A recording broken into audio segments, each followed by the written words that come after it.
And Clark Gable, I'm sure he won't mind if I say it, I used to always think of him as my father. I pretended that he was my father. I never pretended anyone was my mother. I don't know why. But I always pretended he was my father. You see, when I was very young, I called every woman I would see, I'd say, oh, there's a mama. And if I would see a man, I'd say, there's a daddy. To learn that she was my mother was quite a shock. It was the woman with the red hair. The people I was staying with, I was about 3. One morning I was having a bath, actually, and I referred to the woman as Mama, and she said, I'm not your mother. The one who comes here with the red hair and so forth, she's your mother. Don't call me mother anymore. Call me Aunt so-and-so. But I didn't see her very often. Well, the circumstances very unhappy and kind of haphazard.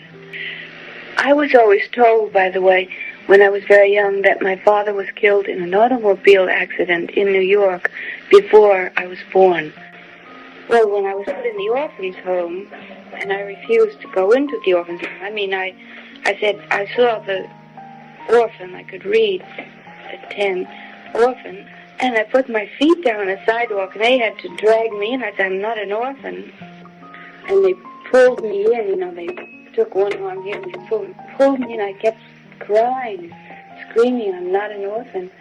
Some people said, well, it's better you forget about your mother. I said, but where's my mother? And I said, well, it's better you forget about her. She's dead. So I was told that. It was all kind of vague. I couldn't find out anything for sure.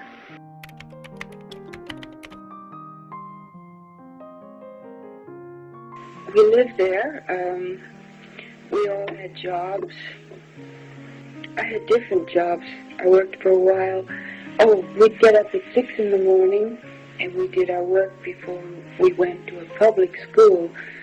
Well, it's bad to have children from an institution like that go to a public school, because in the public school the kids say, oh, they're from the home.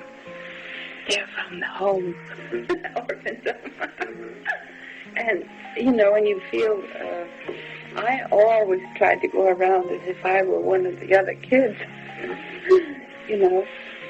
and we all were ashamed to have been from the orphan home. You see, some places I lived, I was taken there at the end of the school term, and they were planning to keep me, but then after the summer they'd had enough, so...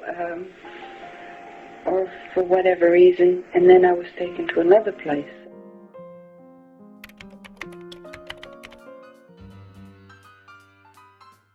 With the English couple, they used to take me to the Egyptian, where they used to have monkeys in cages outside, and they put me there early in the morning, and I'd watch the monkeys.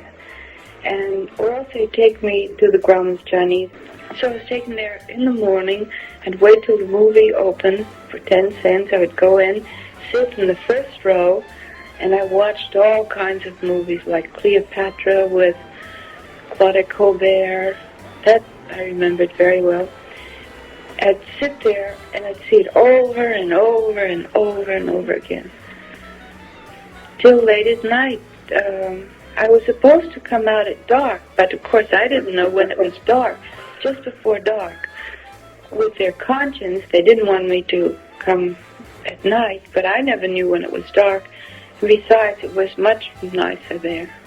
Just seeing the movie over and over and over and over again. I had imagination. Other children liked to play with me because I could think of things. I'd say, now we're going to have a murder, then a divorce, and then they say, how do you think I said? I don't know. 7 years old, my favorite was Jean Harlow, and the reason why she was my favorite, because she had white hair, and I had white hair. And I dreamed of having golden hair, but instead mine was white. So when she had white hair, I felt close to her, because she had white hair, I had white hair. And Clark Gable, I'm sure he won't mind if I say it, I used to always think of him as my father. I pretended that he was my father. I never pretended anyone was my mother. I don't know why. But I always pretended he was my father. I thought that's how I wanted my father to look. At night, and all the kids were asleep, I used to sit up in the window and cry because I'd look over and I'd see RKO, and I knew my mother had worked there and she'd been a cutter there. When I went there to work during Clash by Night, I stood there and I wanted to see back to see if I could see the orphanage, but you can't. It's too many sound stages in the way, and office buildings and homes.